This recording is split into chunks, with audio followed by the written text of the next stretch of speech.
आणि आषाढी वारीच्या अनुषंगानं वारीच्या तयारी संदर्भात आणि ज्या ज्या गोष्टी आवश्यक आहेत त्या गोष्टीच्या संदर्भात आज बैठक झाली। खास करून पाठीमागच्या वर्षी प्रशासन, शासन आणि संबंधित सगळ्या यंत्रणांनी मिळून प्रचंड मेहनत घेतली आणि पाठीमागच्या वर्षी वारी यशस्वी केली की ज्या वारीचं कौतुक अखंड राज्यामध्ये वारकऱ्यांनी केलं, सामान्यातल्या सामान्य वारकऱ्यांनी ज्या वारीचं कौतुक केलं अशी वारी मागच्या वर्षी पार पाडली। ती वारी करत असताना त्यामध्ये बऱ्याच ठिकाणी काही कमी होत्या, अजूनही त्यामध्ये आणखीन सुधारण्याची काही आवश्यकता होती। या सगळ्या गोष्टीवर विचार केला आणि वारकऱ्यांना सर्वोत्तम सेवा कशी देता येईल या संदर्भातलं नियोजन या निमित्तानं केलं। ज्या ज्या गोष्टी मागच्या वर्षी केलेल्या होत्या, खास करून VIP दर्शन बंद करणं, त्याचा परिणाम म्हणून भक्तांना दर्शन घेत असताना 12 तास रांगेत थांबायला लागत होतं। त्या रांगा 3 तासात दर्शन आता 3-3.5 तासात दर्शन होईल अशी व्यवस्था उभी केली। खास करून सगळ्या रस्त्यांची कामं असतील, वाळवंट आपल्याला माहिती आहे की खूप श्रद्धा वारकऱ्यांची वाळवंटावर आहे, परंतु त्या ठिकाणी असणारी अस्वच्छता पाठीमागच्या वर्षीपासून आपण खूप कमी केली। पाठीमागच्या वर्षी बहुतांश अतिक्रमण आपण काढली, याही वर्षी काही थोडंफार अतिक्रमण आहे ते आपण काढून त्या ठिकाणी स्वच्छ आणि सुंदर वाळवंट, ज्यामध्ये भाविकांना वारकऱ्यांना भजन करता येईल, भक्तिभावानं पूजापाठ करता येईल अशा पद्धतीचं वाळवंट तयार करण्याच्या सूचना दिलेल्या आहेत। पालखी तळावरच्या ज्या ज्या पायाभूत सुविधा होत्या त्या पायाभूत सुविधा देण्याच्या संदर्भातली भूमिका घेतलेली आहे। काही ठिकाणी आपण तात्पुरत्या व्यवस्था उभ्या करत होतो, आता त्या स्थायी स्वरूपाच्या व्यवस्था करून प्रत्येक वर्षी ज्या गोष्टीवर खर्च होतो तोही कसा कमी करता येईल या संदर्भात नियोजन केलेलं आहे।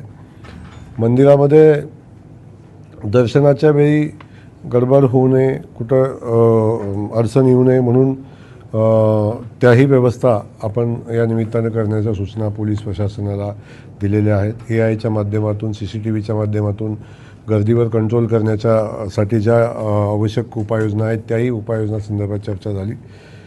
नामदेव पायरीच्या जवळ सातत्यानं प्रचंड मोठी गर्दी व्हायची, तिथला रोड मागच्या वर्षी वन वे केला आणि त्याचा खूप मोठा फायदा झाला। चालू वर्षी तो रोड आपण वन वे करून वारकऱ्यांच्यासाठी त्या ठिकाणी गर्दी होऊ नये, चेंगराचेंगरी होऊ नये याची काळजी आपण घेतोय। वारीला येणारं प्रत्येक वाहन आपण बघितलं की 12 तास, 14 तास, 15 तास अडकून पडायचं। पाठीमागच्या वर्षी पोलीस प्रशासनानं खूप चांगलं काम केलं, नियोजनही आमच्याकडून खूप उत्तम झालं। त्याचा परिणाम असा झाला की 12 तास बाहेर पडायला वाहनाला लागणारं वाहन 3 तासात बाहेर पडत होतं। यावर्षी याच्याहीपेक्षा कमी वेळेत वाहन कसं बाहेर पडेल आणि गर्दीवर कंट्रोल कसं करता येईल याचाही विचार केला। NHAI कडून काही हायवेचं काम चालू होतं, ते कॉन्ट्रॅक्टरकडून 3 वर्ष झालं सातत्यानं अडचण निर्माण होत आहेत। याही वर्षी त्या अडचणी आहेत, त्याच्यावर मार्ग काढण्याच्या सूचना दिलेल्या आहेत। हे करत असताना स्वच्छ सुंदर पंढरपूर आणि भाविकांच्या, वारकऱ्यांच्या पालखी ज्या पालख्या आपल्या आहेत, दिंड्या आहेत, त्यांच्या स्वागतासाठी पंढरपूर सज्ज करण्याचं काम आणि प्रचंड उत्साहामध्ये आणि भक्तिमय वातावरणामध्ये पालख्यांचं स्वागत होईल अशा पद्धतीचं पंढरपूर सजवण्याचंही काम आम्ही हातामध्ये घेतलं आहे, तेही काम या ठिकाणी होईल। पालखी मार्गावर शौचालयाची व्यवस्था असेल, खास करून मुख्यमंत्री वारकरी सेवा केंद्र आम्ही पाठीमागच्या वर्षीपासून चालू केलं, ज्याला आपण जर्मन हँगर म्हणतो। त्या माध्यमातून आपण मागच्या वर्षी साधारण 5.5 लाख स्क्वेअर फुटाचा पेंडॉल आपण घातलेले होते, यावर्षी त्याला दुप्पट पेंडॉल आपण 11.5 लाख स्क्वेअर फुटाच्या आसपास करतोय। 3.5 लाख स्क्वेअर फुटाचे पेंडॉल आपण पाठीमागच्या वर्षी वॉटरप्रूफ मंडप घातले होते, यावर्षी त्याच्यातही आपण जवळजवळ 2-2.5 लाख स्क्वेअर फुटाचा पेंडॉल वाढवतो आहे, कारण आता जुलै महिन्यामध्ये वारी आहे, त्यामुळं पाऊसही त्या निमित्तानं असेल, त्यामुळं वारकऱ्यांना पावसापासून जास्तीत जास्त संरक्षण कसं देता येईल याची व्यवस्था आपण करतो आहे। त्यासोबत आपण त्या दिंडीसोबत आणि येणारे पालखीसोबत येणारे जे वारकरी असतात त्यांची निवासाची सोय त्यांच्या दिंडी प्रमुखांनी केलेली असते. परंतु असा एक वारकरी आहे की स्वयंस्फूर्तीनं त्या वारीमध्ये सहभागी होतो. त्या वारकऱ्यांच्या निवासाची सोय मुख्यमंत्री वारकरी सेवा केंद्रामध्ये होईल. त्या ठिकाणी महिलांचे शौचालय, महिलांचं स्नानगृह हा नवीन कन्सेप्ट आपण मागच्या वर्षी आणला. तो स्नानगृह यावर्षी त्याची संख्या वाढवलेली आहे. महिलांचं चेंजिंग रूम, हिरकणी कक्ष आणि महिलांच्या विश्रांतीसाठी वेगळा कक्ष, म्हणजे फक्त डिवाईड करतो आपण, वेगळा म्हणजे एक पुरुषांचा आणि महिलांचा असा वेगळा कक्ष या निमित्तानं आपण त्या वारकरी सेवा केंद्रामध्ये करतो आहे. त्यामुळं सगळ्या सुविधा कशा वारकऱ्यांना देता येतील याची काळजी आपण घेतो आहे. आम्ही एक मेडिकल ऑन व्हील, एक आरोग्य रथ मुख्यमंत्री महोदयांच्या नावे आपण एक आरोग्य रथ करतो आहे. मागच्या वर्षी आपण 5 तसे रथ केले होते. यावर्षी आपण 15 करतो आहे. 15 म्हणजे मेडिकल व्हॅनमध्ये जे व्हॅन असेल त्याच्यामध्ये एक संपूर्ण मेडिकल असेल. त्यातलं प्रत्येक औषध त्या मेडिकलमध्ये मिळेल, ते मोफत मिळेल. त्यासोबत आपण त्याच व्हॅनमध्ये एक डॉक्टर आणि 2 नर्सेस आपण ठेवतो की जेणेकरून पेशंटला तपासून त्याला कुठल्या गोळ्या द्यायला लागतील याची व्यवस्था आपण करतो आहे. त्यासोबत वारीसोबत आपण एक ICU सेंटर, म्हणजे 15 बेडचा ICU आपण ते पण आपण वारीसोबत ठेवतो आहे. अशा अनेक गोष्टी आहेत की ज्या वारकऱ्यांना या निमित्तानं सुविधा देण्यासाठी करता येईल ते आपण करतो आहे. ज्या ज्या ठिकाणी पालखीचा मुक्काम आहे त्या ठिकाणी आपण पालखी तळाचं एक मॉडेल पालखी तळ आपण तयार करतो आहे. त्या ठिकाणच्या सुविधा आपण म्हणजे पालखी सोहळ्याचे त्यांचे मानकरी असतील, बाकीची व्यवस्था असेल, खास करून पालखी सोहळ्यातले त्यांचे पालखीसोबत असणारे बैल असतील, घोडा असेल, यांच्यासाठी एक वेगळी व्यवस्था आपण उभी करतो आहे. त्या सगळ्याच गोष्टी या निमित्तानं आपण करतो आहे. आणि या सगळ्या सुविधा वारकऱ्यांना कशा मिळतील ते पर्यायी रस्ते आजपर्यंत आपण बघितलं की ज्या रस्त्यानं वारकरी येतो आहे त्याच रस्त्यानं वाहनं येतात आणि याचा परिणाम असा होतो की ट्रॅफिक जाम होतो, वाहनं निघत नाही पुढं. आता आपण यावेळी वारकरी ज्या रोडनं येतो त्या रोडनं वाहनांना प्रवेश आपण देत नाही, त्यांना पर्यायी मार्ग आपण करतो आहे. आत्तापर्यंत ते तात्पुरते करत होतो, आपण आता परमनंट पर्यायी मार्ग आपण पालखीसाठी केलेले आहेत. त्याच्यासाठी आपण मोठ्या प्रमाणावर निधी आपण उपलब्ध केलेले आहेत, त्याचंही काम आपण करतो आहे. अशा अनेक कामं आहेत की जे आपण या वारीच्या निमित्तानं आपण करतो आहे. नियोजन या ठिकाणी करतो आहे.